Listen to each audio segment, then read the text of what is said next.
주신 분은 우리 예수님이십니다. 그분이 이곳에 왕으로 와 계십니다.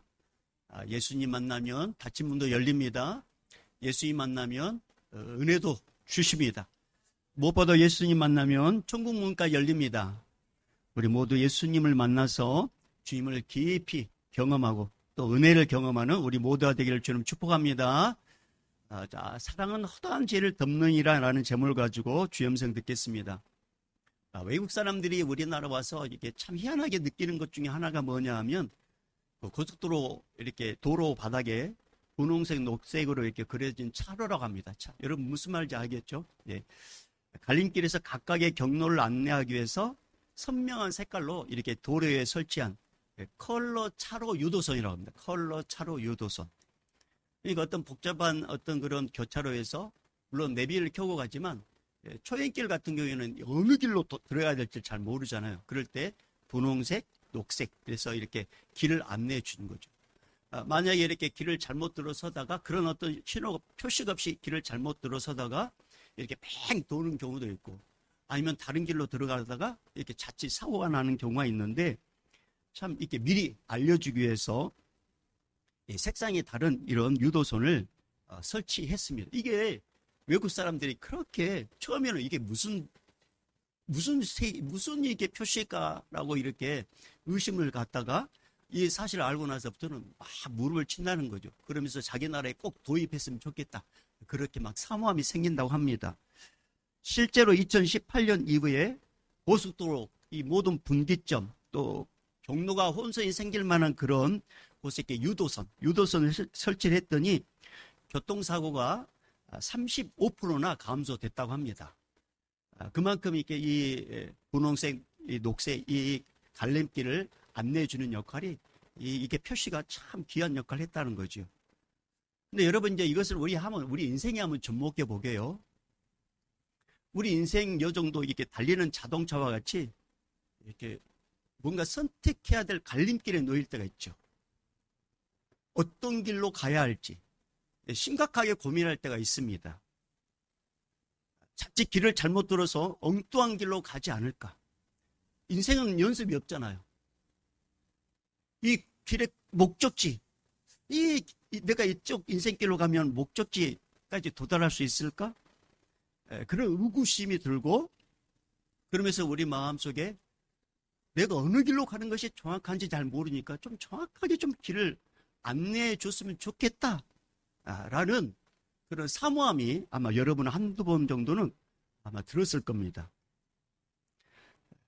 그래서 인생의 안내 표시와 같은 인생의 안내자와 같은 분이 있으면 얼마나 좋을까라고 여러분 생각하고 있었을 것인데 근데 여러분 그분이 계십니다. 그분이 누구냐? 바로 말씀이 육신이 이 땅에 오신 예수 그리스도십니다. 우리 예수님께서 뭐라 말씀하시냐면 내가 길이요 진리요 생명이다. 예수를 통해서는 아버지께로 갈 자가 없다. 그러니까 우리 예수님께서는 인생의 여러 가지 갈림길을 섰을 때 우리 예수님께서 인생의 안내자가 되어주셔서 우리를 안내한다는 거죠. 그러면 도대체 주님은 어떤 방법으로 우리에게 인생의 갈림길에 서 있을 때 어느 길로 가야 될 것인가 고민에 빠진 우리들에게 어떻게 우리에게 인생을 안내해 주시냐? 첫째는 성경 말씀으로 안내하죠. 성경 말씀으로. 기록된 성경 말씀으로. 그리고 이제 또 설교자를 통해서. 오늘 이제 예수가 길이라고 이야기했잖아요. 그러니까 지금 갈림길에 서 있는 그 영혼에게 예수께 이제 물어보는 거죠. 그 다음 믿음이 좋은 사람들이 입을 통해서 이야기합니다. 그러니까 뭔가 궁금한 거 있으면 여러분 영적 레벨을 알아야 돼요. 나보다 영적으로 이렇게 부족한 사람에게 내 인생의 미래를 물어본다는 거 참 이게 어리석잖아요. 그러니까 여러분 뭔가 궁금한 거 있거나 하면 영적 레벨을, 그러니까 저분의 영적 레벨이 어느 정도인지 여러분은 아셔야 되고 그분에게 물어봐야 돼요.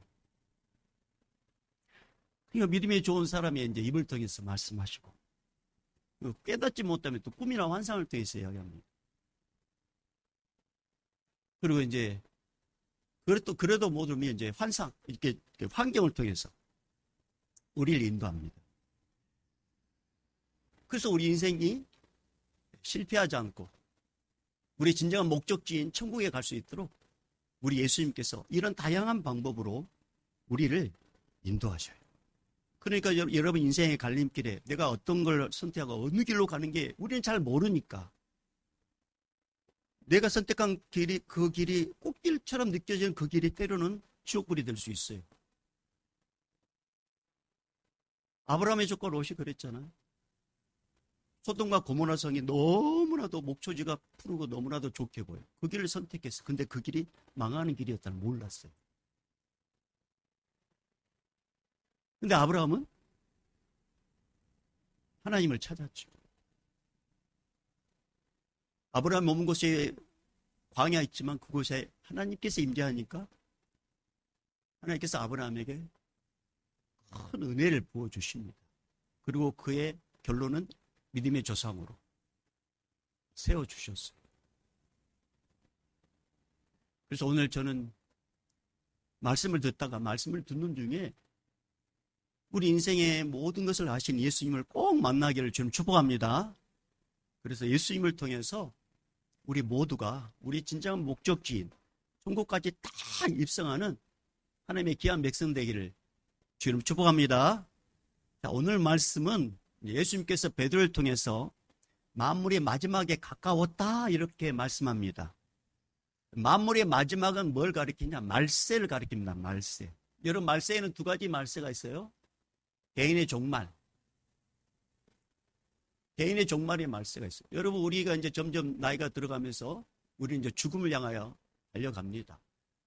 근데 개인의 종말에 대해서 우리는 다 몰라요. 그 다음에 주님이 이제 재림하신 우주적 종말. 주님이 이제 언제 오실지 모르지만 우주적 종말이 있습니다. 근데 이 말세의 특징이 있는데 그 말세의 특징이 뭐냐면 언제 그 끝이 끝날지를 모른다는 거죠. 여러분의 인생이 언제 끝날지 아신 분 계십니까? 물론 기도를 깊이 하신 노 권사님들, 기도를 깊이 하신 분들은 주님께서 가르쳐 주신다고 해요. 몇 월 며칠 날 너는 끝나니까 너의 가족들 다 불러 모아서 마지막 인사하고 그리고 유언하고 남겨라. 기도를 많이 하신 분들은 그렇게 가르쳐 줘요. 그런데 대부분 몰라요. 언제 인생이 끝날지, 언제 그 끝이 올지 모릅니다. 우주적 종말도 마찬가지예요. 우리는 알 수 없어요. 언제 예수님이 오실지 우리는 알 수 없어요. 그래서 오직 누구만 아시냐? 하나님 아버지만 아십니다. 근데 우리 예수님께서는 너무나도 친절하게 말세가 되면, 여러분 인생의 말세가 되면은 점점 육체가 쇠하잖아요. 그리고 숨 쉬기가 힘들어지고, 그러면서 모든 기능이 떨어지면서, 그러면서 이제 탁 누워있고, 저희 아버님께서 이제 저희 할머니 돌아가실 때, 우리 아버님에게 지혜가 있었어요. 어디를 딱 이렇게 손을 넣어보냐면, 허리 쪽으로 이렇게 손을 딱 넣어보더라고요. 허리 쪽에 손을 넣어보니까 이게 허리가 이렇게 딱 손이 안 들어가도록 딱 이렇게 딱 붙으니까 우리 아버지께서 뭐라 말씀하셨냐면, 이제 곧 할머니 돌아가실 때 됐다. 그러고 나서 이틀인가 후에 돌아가셨어요. 그러니까 개인의 종말도 나이를 먹으신 분을 기준으로 한다면 이제 이렇게 곧 주님 나라 가겠구나. 근데 다 늙어서 가는 건 아니잖아요. 젊어서도 갈 수 있잖아요.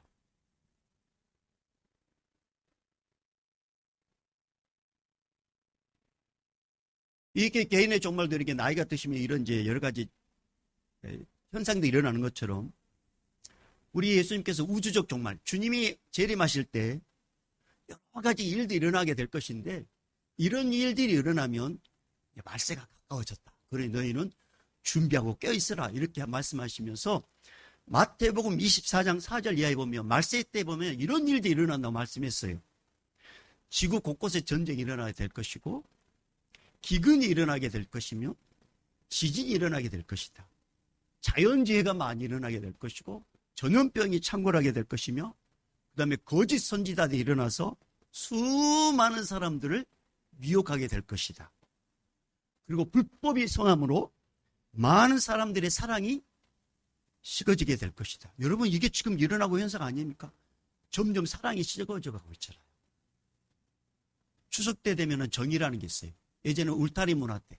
그래서 추석 때 되면은 동네에서 이렇게 덩덕궁덕도 이렇게 떡을 치는, 절구덩이 떡을 치는 있어요. 그러면 저 집에 오늘 떡을 만드는구나. 그러면서 어떤 기대가 있냐면 떡이 오겠구나.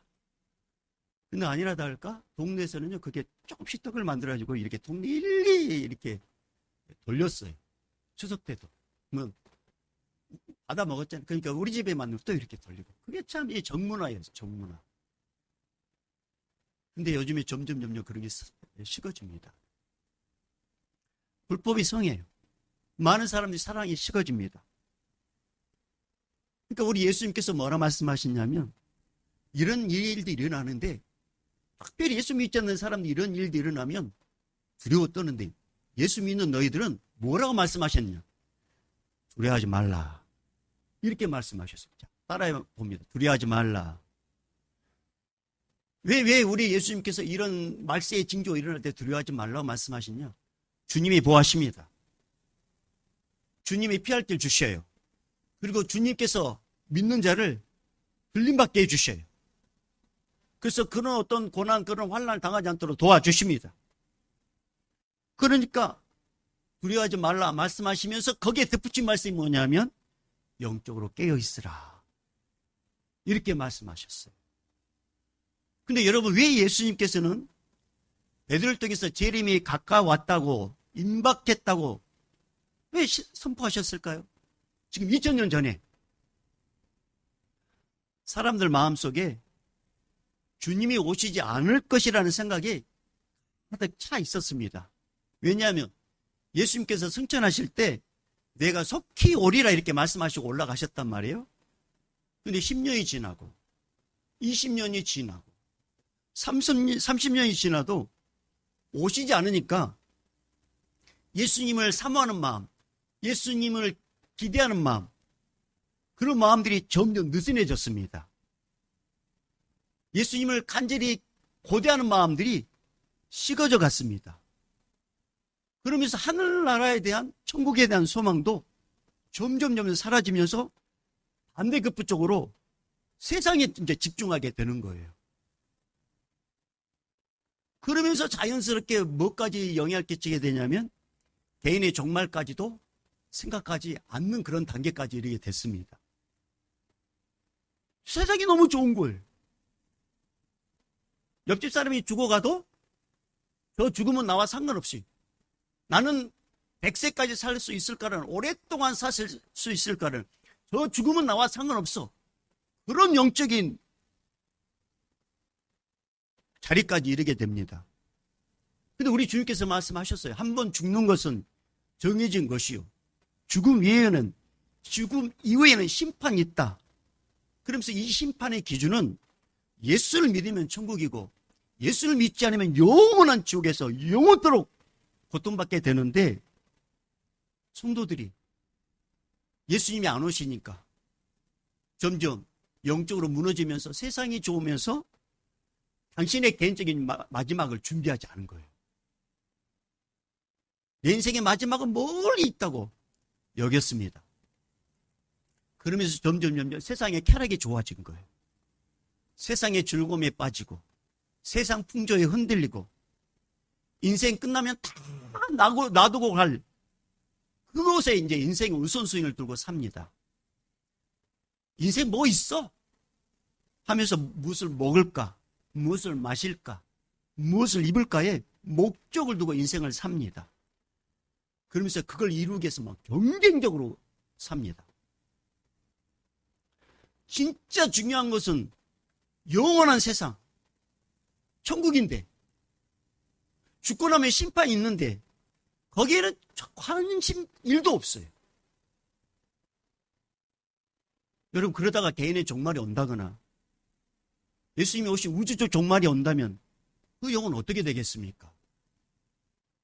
그래서 예수님은 베드로를 통해서 가고 오는 모든 성도들에게, 특별히 오늘을 사는 우리들에게 이렇게 말씀하셔요. 자, 다시 한번 7절 읽어볼까요? 자, 7절 읽어봅니다. 시작. 그러므로 너희는 정신을 근신하여 기도하라. 자, 정신을 차리고 근신하여 기도하라라는 이 말의 큰 의미는 마지막에 가까울수록 그리스도만을 바라보며 흔들리지 않고 기도하라. 이런 뜻이고, 이걸 좀 더 함축한다면 무절제한 생활을 버리고 영적으로 깨어 기도하라. 그런 뜻입니다. 무절제한 생활을 버리고 영적으로 깨어 기도하라. 왜 예수님께서 말세 때 왜 기도를 강조하실까요? 여러분, 그러면 이렇게 질문해 볼게요. 여러분 마음속에 대답해 보세요. 사탄이 가장 싫어하는 게 뭔지 아세요? 예수 그리스도 이름으로 기도하는 기도의 시간입니다. 오래전에 나온 책인데요. 찰스 스탠리라는 목사님이 쓴 책이에요. 근데 이 책이 이제 기도 응답의 비밀이라는 책인데, 이 책에 저자가 경험한 내용을 적어놨어요. 그대로 제가 한번 읽어볼게요. 이 저자가 이제 거기서 이게 본인이 경험한 걸 적어놨어요. 아마 공감하신 분도 있을 거예요. 한번 들어보세요. 한때 저는 기도를 시작하기만 하면 잠에 빠져들곤 했습니다. 이것을 극복하기 위해 할 수 있는 모든 방법을 동원했지만 헛수고였습니다. 잠을 적게 자고 공부하는 데 전혀 문제가 없으면서 이상하게 기도만 하면 10분을 넘기지 못하고 잠에 빠져들었습니다. 저는 이 문제로 1년을 씨름했습니다. 그러자 주님께서 문제의 원인을 보여주셨습니다. 사탄은 제가 기도하는 것보다 기도 없이 설교하거나 공부하는 것을 더 원하고 있다는 사실을 가르쳐 주셨습니다. 이렇게 기록해 놨어요. 이게 무슨 말일까요? 사탄이 가장 두려워하는 것은 예수 그리스도 이름을 의지하여 기도하는 것임을 사탄은 알아요. 그러니까 기도만 하려고 하면 잠을 쏟아지게 만들어요. 그래서 예수님께서 가르쳐 준 거예요. 여러분 기도하면 그냥 1시간 후딱 갑니까? 기도하면 5분 기도한 것 같아 한 30분 막 그냥 간 분 계십니까? 잘하는 거예요. 근데 기도만 하려고 하면 막 생각이 막 들어오고 갑자기 막 뭔가 해야 될 일들이 생각나고 기도만 하려고 하면은 이렇게 뭔가 전화가 오고 이거 뭔가 자꾸 방해를 하는 것은 영적인 이게 공격이 있다는 거예요.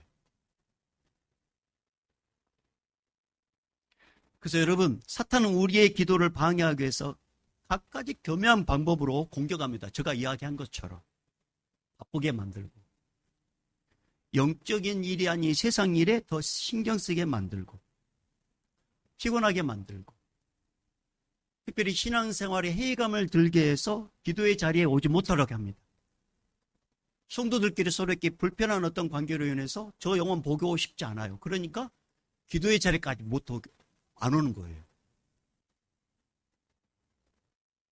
그게 영적인 공격이라는 것을 모른다는 게 참 그게 안타까운 거죠. 근데 여러분 우리 예수님께서는 분명히 말씀하셨습니다. 누가복음 21장 34절에서 36절에 이렇게 말씀하셨어요. 너희는 스스로 조심하라. 그렇지 않으면 방탕함과 술 취함과 생활의 염려로 마음이 둔하여지고 뜻밖의 그날이 덕과 같이 너에게 임하리라. 덕과 같이 임하리. 개인의 종말이든지 우주 종말이든지 깨어있지 않으면 덕과 같이 임하리라. 이날은 온 지구상에 거하는 모든 사람에게 임하리라. 이러므로 너희는 장차 올 이 모든 일을 능히 피하고 인자 앞에 서도록 중요한 말씀하셔요. 자, 따라합니다. 항상 기도하며 깨어 있으라. 다시 한번 항상 기도하며 깨어 있으라. 그래야지만이 환난이 왔을 때 주님의 은혜로 피하고 우리가 심판대 앞에 섰을 때 천국에 들어갑니다. 그러니까 항상 기도하며 깨어있어요. 이렇게 말씀하셨어요. 여러분, 우리는 눈에 보이지 않지만 지금 악한 마귀와 영적 전쟁 중에 있습니다. 근데 우리가 기도를 멈추는 순간 그때부터 우리는 내 중심적으로 모든 것을 판단합니다. 사탄이 그렇게 만들어요. 내가 내 주인 노릇을 하게 만듭니다. 그러나 우리가 예수의 이름을 의지하고 기도의 자리에 머물면 예수님이 나와 함께 하십니다. 그리고 사탄이 방해하지 못하도록 우리 예수님께서 지켜 보호해 주십니다. 근데 여러분, 이제 결단하고 혹 기도의 자리에 있다 할지라도 기도의 우선순위를 바꾸게 할 수도 있어요. 세상 염려, 근심, 걱정거리를 해결하는 그 기도, 거기에만 막 집중하게 만들 수가 있어요. 근데 우리 예수님께서는 뭐라 말씀하시냐면 너희는 먼저 그의 나라와 그의 의를 구하라. 그리하면 너희가 염려하는 거, 걱정하는 거, 무엇을 먹을까, 마실까, 입을까, 이 모든 것들은 내가 너에게 더하겠다. 이렇게 말씀하셨어요. 그러니까 그러면 우리는 무엇을 먼저 기도해야 될까요? 여러분 기도하실 때 이렇게 기도하세요. 예수님, 예수님을 깊이 알게 해 주십시오. 예수님을 깊이 사랑하게 해 주십시오. 예수님을 세상 끝날까지 믿고 의지하고 따라가도록 도와주십시오. 그렇게 기도하세요. 내가 기도의 자리에 머물 수 있단 말이에요. 그런데 마귀는 기도의 순서를 딱 바꿔요. 무엇을 먹을까, 마실까, 입을까에 거기만 기도하고 예수 이름 기도합니다. 그리고 딱 가버리게 만들어요. 물론 기도 안 하는 것보다 하는 게 좋죠. 그런데 그것보다 더 중요한 게 있어요. 구하여 주시는 분이 예수님이라고 말씀하셨잖아요. 그의 나라와 그의 의를 구하는 것, 예수를 구했을 때 세상 염려 이 모든 거 우리 예수님께 더해 주시는데 예수님을 더 깊이 알게 해달라고, 예수님을 깊이 사랑하게 해달라고, 예수님을 세상 끝날까지 믿고 의지하고 따라가게 해달라고 그렇게 기도하시고, 그리고 또 이렇게 기도하세요. 예수님, 내가 예수님의 이름을 위하여 영화롭게 쓰임받는 존재가 되게 해 주십시오. 하나님을 영화롭게 하는 가정과 가족 되게 해 주십시오. 하나님을 영화롭게 하는 자녀와 직장과 삶이 되게 해 주십시오. 그렇게 기도하면 우리 예수님께서는 그렇게 기도하는 자와 함께 하시고 할렐루야, 내 기도에 신실하게 응답하십니다. 사랑하는 여러분, 나는 바빠서 기도할 시간이 없어요. 스스로 이걸 회피한다면, 기도하지 않아도 괜찮다고 기도의 줄을 붙잡지 않는다면 하나님과의 관계는 물론이고 인간과의 관계도 무너집니다. 그래서 우리 주님께서 말씀하셨어요. 사랑하는 자야, 네 영혼이 잘됨 같이 범사가 잘되고 강건하기를 원한다. 그러면 영혼이 잘되는 길이 뭐냐? 예수를 먼저 만나야 돼요. 예수님과의 관계가 원만해야 돼요. 그게 영혼이 잘되는 거예요. 영혼이 잘되면 예수님께서 우리 범사를 잘되게 만들어 주셔요. 범사가 잘되니 스트레스 안 받는 거죠. 건강 때문에 염려하지 않아요. 근데 이게 영적인 게 딱 흐트러지잖아요. 영적인 게 무너지잖아요. 그러면은 범사가 잘 될 수 없어요. 범사가 잘 안 되니까 스트레스 받아서 질병에 걸린단 말이에요. 그러니까 여러분, 어떤 분이 이게 어떤 신학자가 나는 바쁠수록 3시간 기도한다, 그런 말을 했어요. 저는 여러분에게 3시간 강조하고 싶진 않아요. 근데 이렇게 말하고 싶어요. 사랑하는 여러분, 바쁠수록 기도의 자리에 머무십시오.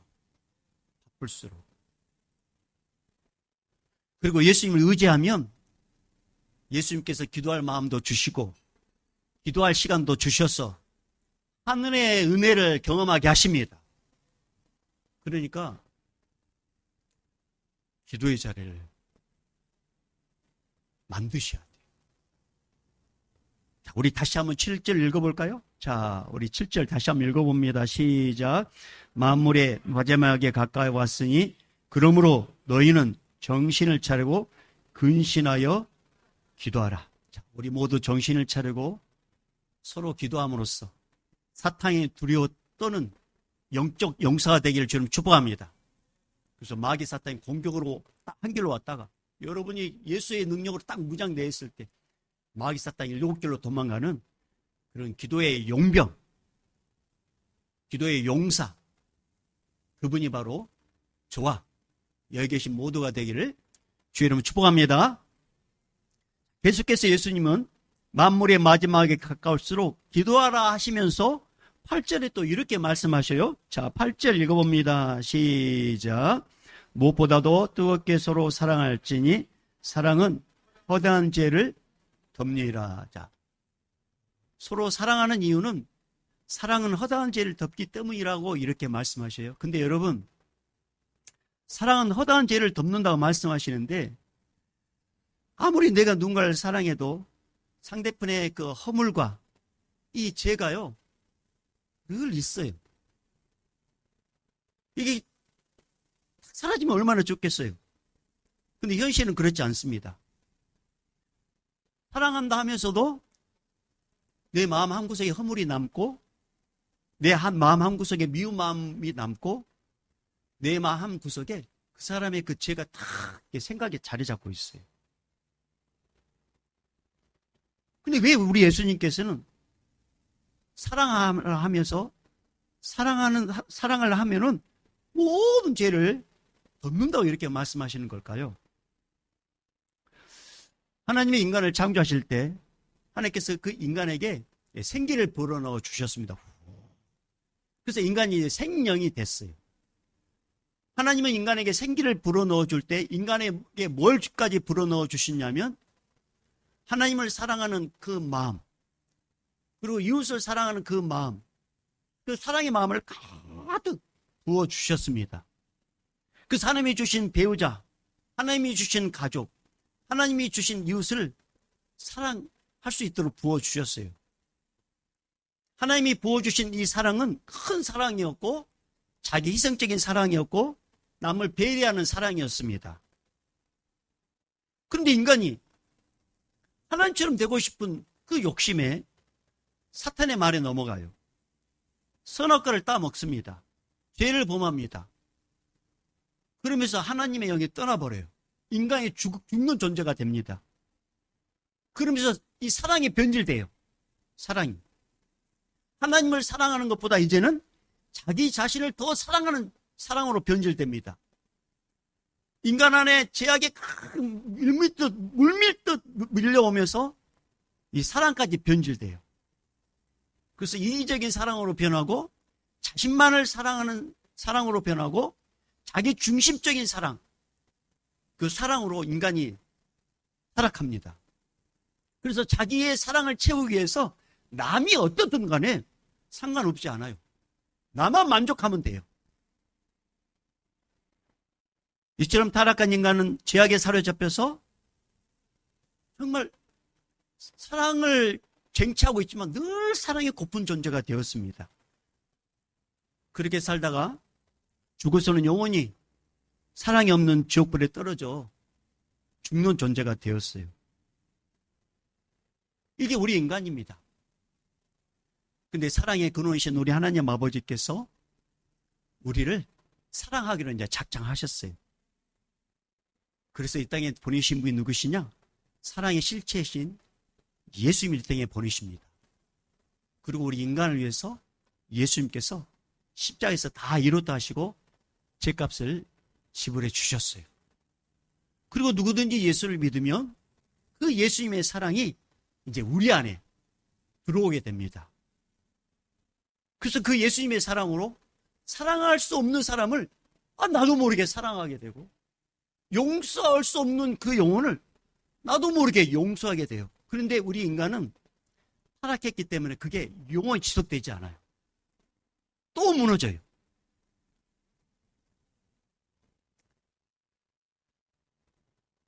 그래서 주님께서 오늘 마지막 때가 되면 될수록 사랑하라고 말씀하셨는데, 자, 우리 다시 한번 8절 읽어보겠습니다. 자, 다시 한번 8절 읽어봅니다. 시작. 무엇보다도 뜨겁게 서로 사랑할지니 사랑은 허다한 죄를 덮느니라. 자, 우리는 사랑할 수 없다 했죠? 그러면 여기서 주님께서 이 8절 말씀에 뜨겁게 사랑할지니, 이 말씀은 첫 번째 누구를 먼저 사랑하라고 말씀하시냐면 예수님을 먼저 뜨겁게 사랑하라, 이 말씀이에요. 예수님을 뜨겁게 사랑하라. 그러면 그 예수님의 사랑으로 예수님께서 우리의 모든 죄를 다 덮어주신 것처럼 예수님의 사랑이 나한테 물밀도 오기 때문에 예수님의 사랑으로 사랑할 수 없는 사람을 사랑할 수 있도록 도와주셔요. 예수님께서. 우리는 안 돼요. 나는 타락하고 나는 죄인이기 때문에 사랑할 수 없어요. 근데 예수님을 사랑하면 내가 누군지 알아요. 아, 나는 주님께 사랑받을 수 없는 존재인데, 나도 죄인인데 내가 어떻게 저 사람을 내가 미워할 수 있으며, 내 주님의 사랑을 받은 자가 어찌 내가 저 사람을 용서할 수 없는가. 그러면서 예수님의 사랑으로 저 사람을 사랑할 수 있어요. 그래서 여러분, 마지막 때가 되면 될수록 사랑이 식어져요. 그리고 사랑의 대상이 바뀌어요. 그러니까 우리는 언제든지 바뀔 수가 있어요. 그래서 이 디모데후서 보면 말세 때 사랑이 식어지고 사랑의 대상이 바뀌는데, 이것을 정확하게 우리 주님께서는 디모데를 이 사도 바울을 통해서 기록을 하게 만드셨어요. 자, 우리 말세 때가 되면은 변하는 이 사랑이 어떻게 바뀌는지 우리 한번 말씀을 찾아 읽어볼게요. 신약성경 345쪽 디모데후서 3장입니다. 디모데후서 3장 345쪽.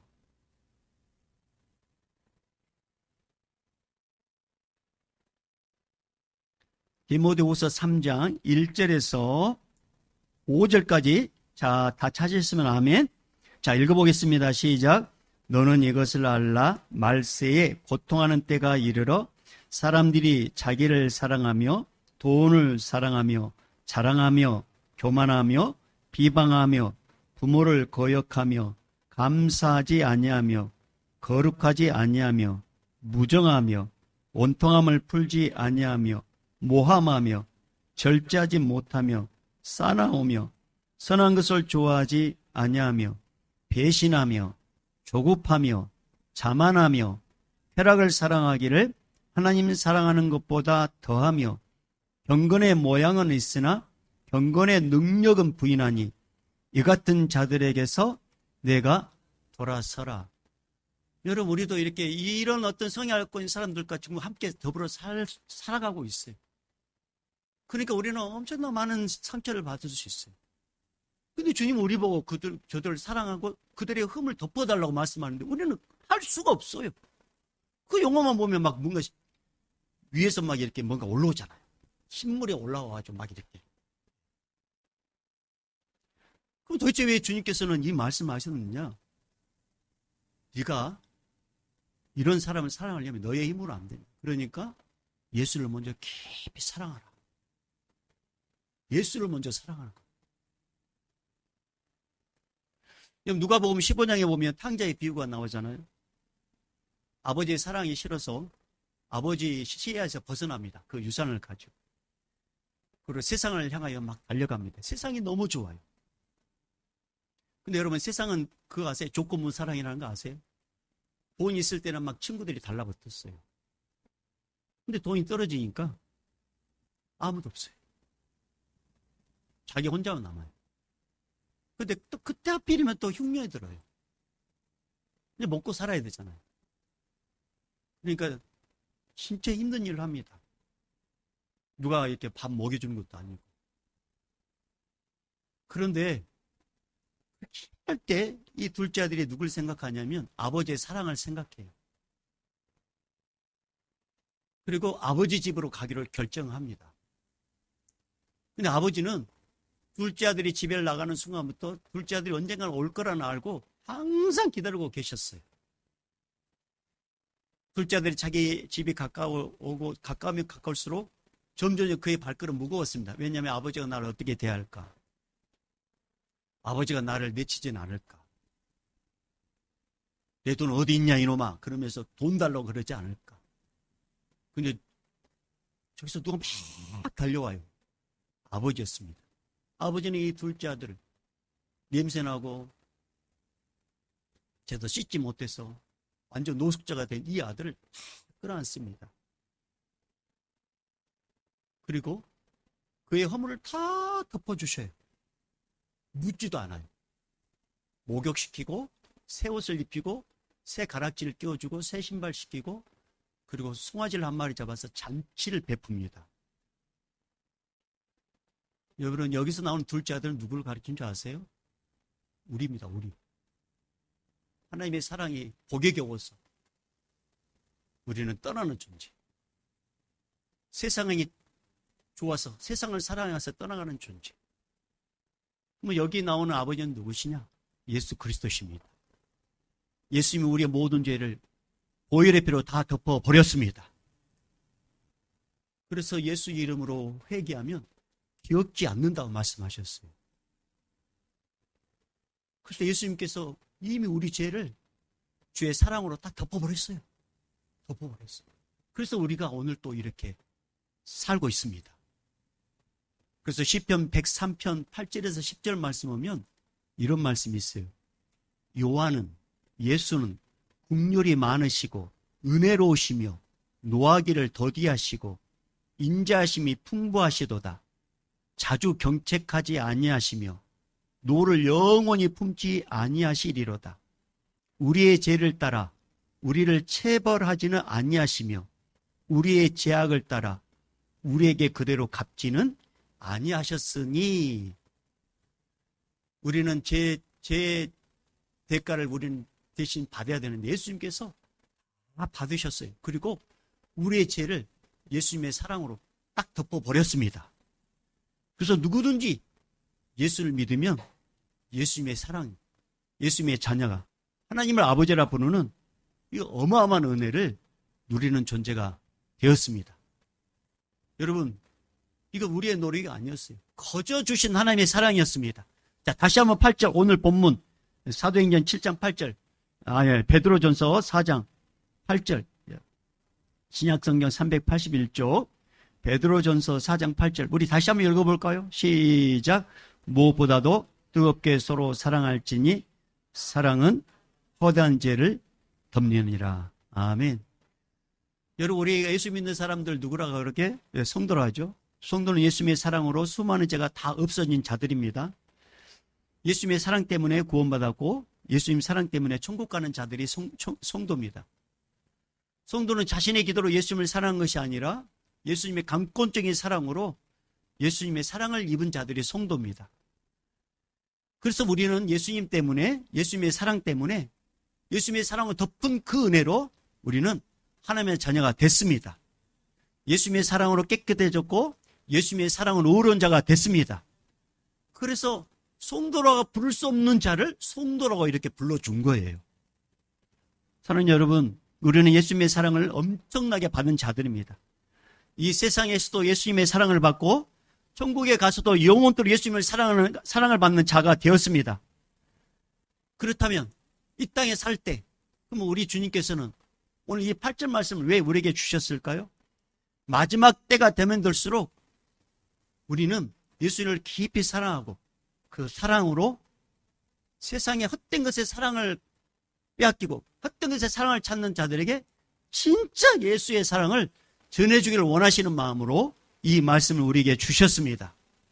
그러니까 이제 우리가 예수님의 사랑을 받는 우리들은 이제 우리 주변에 나를 힘들게 하고 사랑할 수 없는 자가 있을 때 그들의 죄를 덮어주고 그들의 죄를 가려주고 그들의 죄를 없애주도록 주님의 사랑으로 그 역할을 감당하셔야 돼요.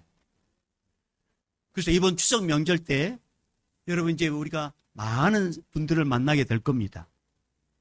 많은 분들을 만날 때 흠이 보일 수 있어요. 문제가 보일 수 있어요. 과거의 상처가 생각날 수가 있어요. 그때 이렇게 기도하세요. 예수님, 저 예수님의 사랑을 부어주십시오.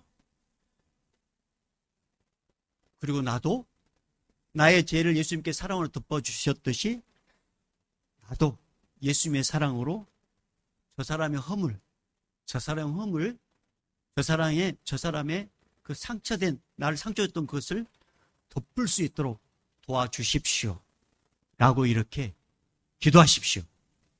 그럼 우리 예수님께서 그 순간에 우리에게 사랑의 마음을 주셔서 사랑할 수 없는 자를 사랑하도록 도와주시고 사랑할 수 없는 그 허물을 덮도록 우리 예수님께서 은혜 부어 주십니다. 그래서 이번 명절 때 우리 모두가 나는 사랑할 수 없지만 예수님의 사랑으로 그 영혼을 사랑하는 우리 모두가 되기를 주님 축복합니다. 그래서 이렇게 한번 따라해 볼까요? 자, 이거 아주 중요한 명제인데요. 한번 기록해놔도 좋을 것 같아요.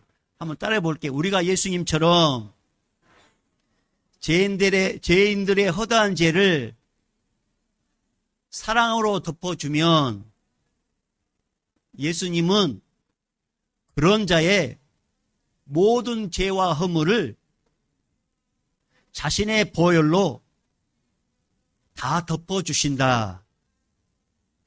자, 다시 한번 우리가 예수님처럼 죄인들의 허다한 죄를 사랑으로 덮어주면 예수님은 그런 자의 모든 죄와 허물을 자신의 보혈로 다 덮어주신다. 이 은혜가 있을 때 행복한 추석 명절이 될 수 있습니다. 그래서 오늘 이 시간에 우리에게 사랑으로 우리의 모든 허물을 덮어주신 그 예수님이 이곳에 더 강하게 임재해 주시고 우리 심령 가운데 임재해 주셔서 주님의 사랑으로 사랑하고 사랑으로 덮을 수 있는 그런 은혜로운 믿음의 사람이 되게 해달라고 우리가 찬양하고 기도로 나가는 시간 되십시다. 이제는 우리 주 예수 그리스도의 은혜와 하나님 아버지의 마음극하신 사랑하심과 성령님의 감화 감동 교통 충만하심이 추석 명절을 맞이해서 각지 사방에 흩어져요. 또 이렇게 고향을 향하여 가는 모든 발걸음과 온전한 쉼을 얻고 돌아오는 모든 여정 위에 함께 모여서 하나님을 찬양하고 사랑하며 은혜가 넘치는 그런 가족 모임이 되길 원하는 그 마음의 소망 위에 이제부터 영원히 있을지어다. 아멘.